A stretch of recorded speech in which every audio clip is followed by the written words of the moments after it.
Okay, and we are live. Welcome, everyone. Thank you for watching, tuning in to 10 Big Questions. I am Dr. Cory Clark, and following up from the previous session where I was being interviewed, I have been handed the baton to interview Tracy here. Tracy Hunt is our wonderful doc student who is in her second, going on third year in the program. And I'm going to be asking Tracy 10 questions today. Tracy, how you doing? I'm doing well. I'm doing well. Good to Good, be here. Happy to good. be Good. That doesn't count as your 10, by the way. good. Oh Just man. that's the bonus. Okay. All right, Tracy. So my first question that I picked Mhm. uh, for you is, how do you express yourself creatively? Creatively, I would say first thought a joke. I tend to tell some type of joke to connect with others. Also, I guess appearance. I like fashion. Since I have to wear glasses, I tend to express myself with my style. Mhm. Um, And I'm a pretty creative person. So I think everything I do is kind of me expressing myself creatively. So, Yeah, I could see that. I could see it creatively in a variety of ways. That's great. Fashion and jokes and the way you present. Yeah. yep, absolutely. I guess I'll add to that, especially professionally. I do it through programming. I do a lot of different programs, try new things, and it tends to be pretty creative in this environment, in the outpatient world. We could just do everything pretty simple and see clients and move on, but I add a little flavor in there in more ways than one. Good. Yeah. That's great. Yeah. Okay. Next question. If you had a theme song that played whenever you walked in a room full of people, what would it be? Um, ah, it would be something really loud. I just can't even. Uh, I can't think of the name of the song, but I know it goes, "Let's get it started. Let's get it started." Uh, Yeah, huh? it's like, Black Eyed Peas, I think. yeah, yeah, Black Eyed Peas. Yeah. Oh yeah. Oh yeah. That's something like that. If not that song, just Right. get everybody amped up. I usually make a lot of noise when I enter a room, especially if I'm leading, 'cause I just kind of like energy high. But if I'm not leading, I can be pretty quiet. It really depends. But that would be the one. Yeah. That. Yeah, I haven't worked with you extensively before, but just being around you a little bit at the last residency, I can say that that fits. So that's great. Yeah. Mhm. Okay. Next question. If I asked your high school friends what they thought you would be doing today, what would they say? That's a really funny question because you know how they had high school superlatives? They would give you the award. I had a few different awards, which would lead in a whole lot of different directions. So always like class officer, so a great leader. But I also won class clown, which is people in my life now probably would not assume that, but I was a class clown, pretty good school. And I won like part of a best group. And then also like an engineering award and a leadership award. So the mix of all of that, I think everyone would have assumed I would be leading something, but maybe not know what. So that's Hmm. probably a leader, Yeah, whatever I did. Yeah. that's pretty remarkable. You had kind of the fun class clown kind of like uh description, and then also clearly leadership and kind of Yeah. Yeah. intelligence with all of that. That's quite the range. Yeah. It's me now. Like I just fun is so important. Like I make that even with my staff now. I'm like, you gotta enjoy life, what you're doing, the people you're around. But also in excellence. So quality work, quality care, can be fun too. And I think a lot of times we separate the two, and then people are burnt out or hate their job or their work, or the people they work with. And I don't think that they should be separate. I think they should always go together. So apparently in high school, I had that idea, but probably 10 times more energy than I have now. Yeah, so Okay, that's great. Okay, so let's shift gears a little bit and go a little bit more on a serious note in terms of this question is, what is the hardest thing that you have ever done? um, well, childbirth wasn't easy, so that definitely goes. Yeah, I could. Done it twice, so that was pretty tough. But I would they gave me a lot of drugs though, so it wasn't too tough. I would say balancing my current position, um, this doctoral program, and being a mom and a wife, like balancing all of it. So I'm now a outpatient director.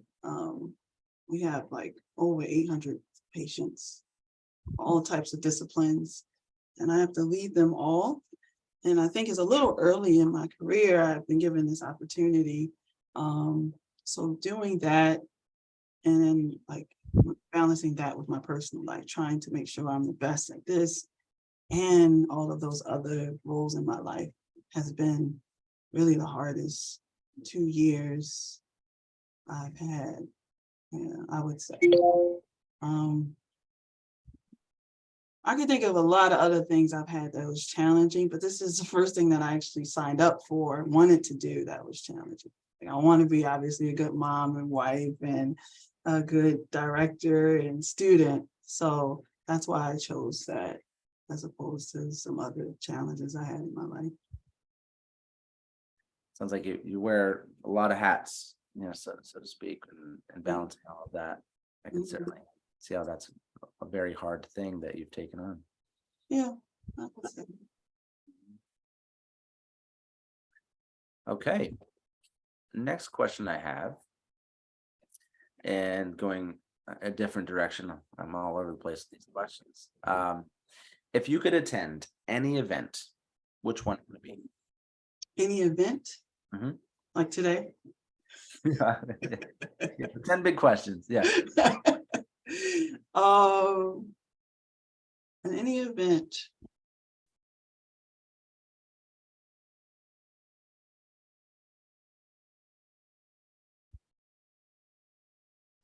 that's a hard one. I'm torn between something in the entertainment world and then something in like politics. Like I would love to.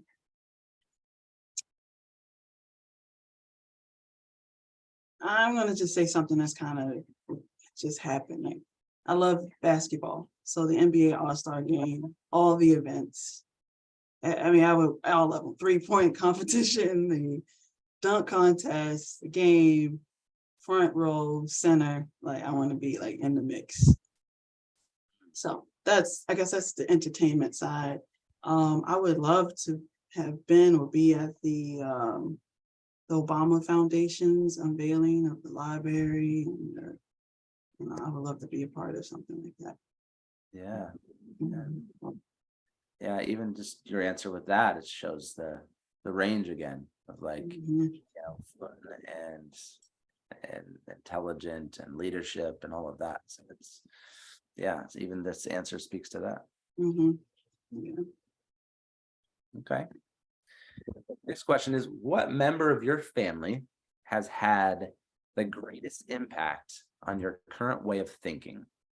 Ooh. Wow. Wait, where's this gonna air? Because I want to make sure I see. Yeah. Oh, interesting question. 'Cause when you hear impact, yeah, my initial thought is like something positive. But to be honest, I would have to say my mother. but not because it was necessarily positive, but because her life was so greatly impacted by me, my presence, my birth, all of the things I had to watch her experience in being a teenage mom. She had me when she was about 13 or so. Mhm. And not having a father around, just seeing her navigate that childhood trauma, and then how she navigated poverty and her family and the lack of education and the choices she's made. And I would sit back and watch as long as I can remember, and think about things I did not want to do with my life, um, and the things that I wanted to do differently. And so even though now we have a decent relationship, um, I was impacted the most by her in so many ways. So I was very determined to lead a different life than she did, but at the same time try to appreciate her experience and learn from it. So I've been doing that my whole life. Yeah, I would say my mother. yeah, yeah. I appreciate how you answer that because it is about, impact and I'd say which direction or how, and that certainly sounds like a significant impact in your life. Mm-hmm, definitely. Well, the next question kind of piggybacks on that, and that is, but more broadly, how would you describe your childhood? What's happening here? Where are the cameras?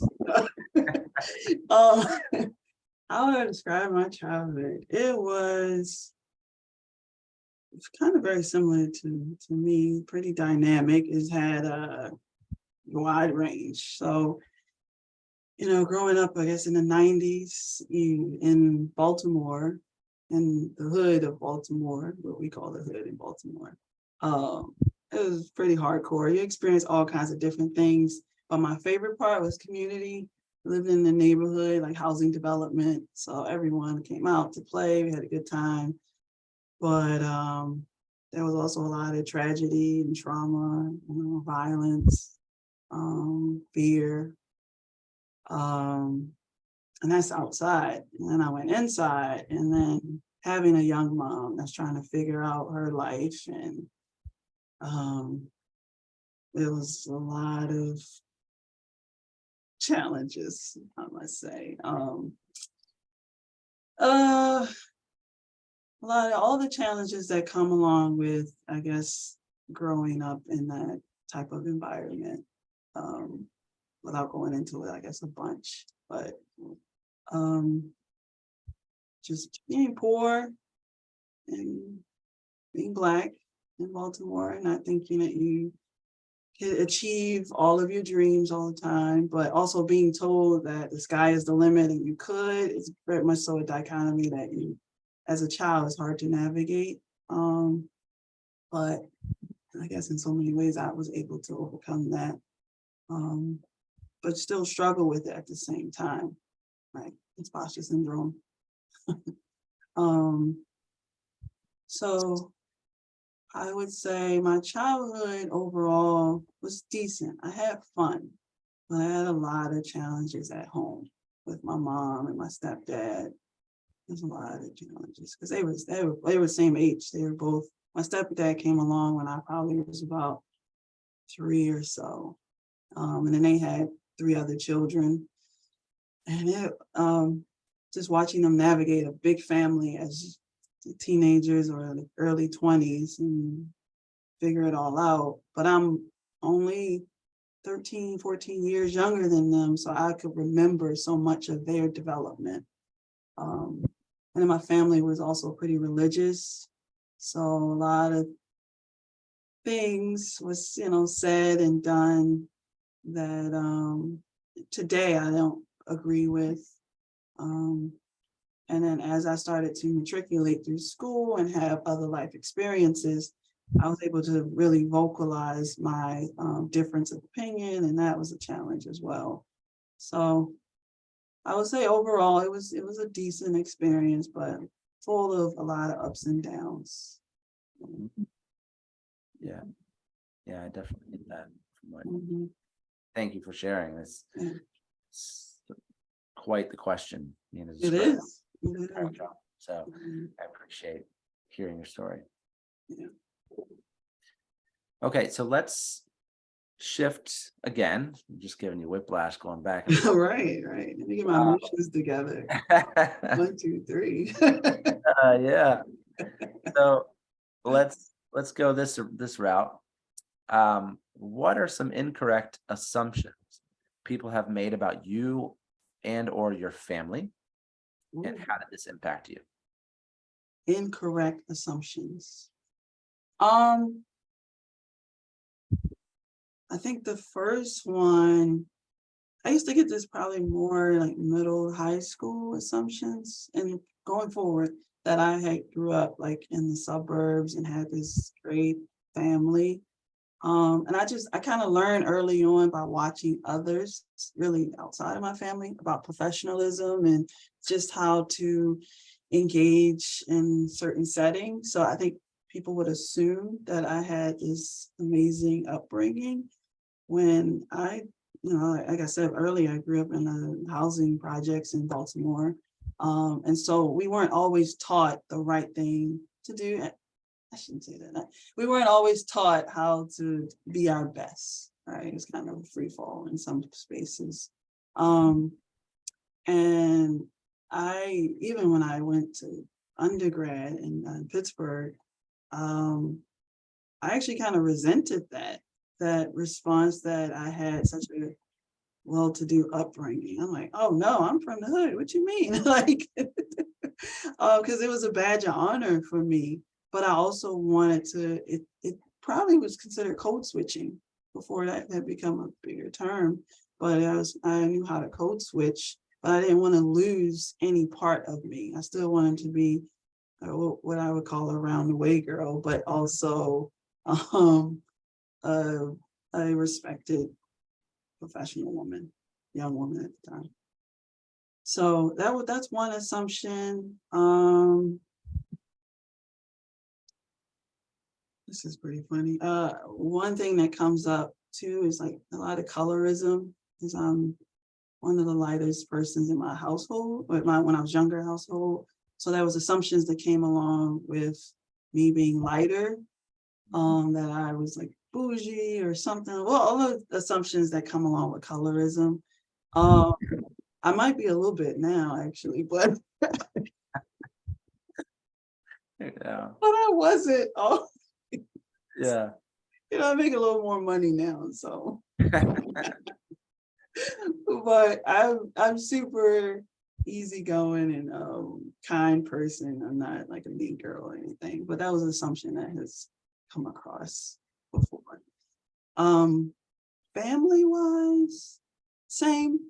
I mean, I've had other family members say that my family was like the Huxtables or something. Um, and I'm tell you, we were definitely not the Huxtables. If anything, we did have the love and the comedy. Me and my siblings can have a comic view special if we were given the opportunity. um, what else? That's that's probably good enough. Yeah. Oh, that's great. Thank you. Yeah. Okay. Last two questions here. Okay. Um, if you had your own talk show, Mhm. who would be your first three guests, and why? No restrictions. I can invite anyone. Yeah. Oprah, because that's my girl.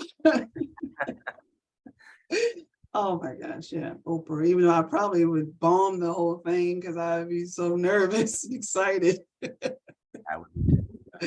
Yeah. Oprah.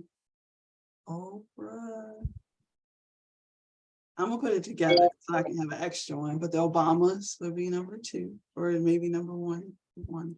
Um, and then the third one will be Will Smith, because that's my guy. Even though he slapped somebody, but that's another story. We're gonna omit that from his life. He didn't do that. That would be an awesome first three guests. Oh yeah. Oh yeah. They are pretty amazing people. It's their discipline. Like I love how disciplined all four of them are. Amazing. Like I wish I could just channel all of that. Yeah. Again, it speaks to the range here and things that represent you. Hmm. Those three guests, that says quite a bit. Yeah. Certainly disciplined. Okay. My last question, the 10th question of the day. How can you promote inclusion in our field within your own community? Within my own Community. community. Is that what you said? Yeah. Okay. How can I promote inclusion within my own community? I think continuing to do more of what I'm doing. The first thing that comes to mind is in the hiring process. I have the opportunity and the privilege to hire new clinicians, interns, nurses, support staff. I feel like it's a direct impact on the community to be able to hire persons that represent those that are being served. And so for so long in my particular location, we weren't doing the best at that. And just my presence alone brings representation, and it attracts, I think, other persons, especially of color when I think about it. And not just that, but in all parts of my hiring, I have been intentional about hiring underrepresented persons. So those of LGBTQ plus community, just being mindful of who we serve and then who needs to be represented. So younger people, older people, just male, female, just being very inclusive of who we hire. Because a lot of persons look very similar. In addition, working and connecting to community organizations that do the same work, but partnering with them financially or just providing space, ideas, working on projects with other community organizations. What else? Probably something I do every day is to speak about inclusivity and equity and equality, but for everyone. Something that all clinicians and everyone should be mindful of and not ignore. And so that is something anyone around here will tell you it's a part of my daily speeches or random hallway conversations. So that's really just part of who I am. Yeah. Okay. Well, that concludes our 10 big questions. That wasn't too bad. Bad, right? Thank you so much, Tracy, for answering all this range of questions and kind of showing our community who you are and sharing yourself and your experiences with everyone. I really appreciate it. Yeah. Oh, thank you. I appreciate your All time. right. Thank you, Tracy, and thank you all for whoever is watching us today.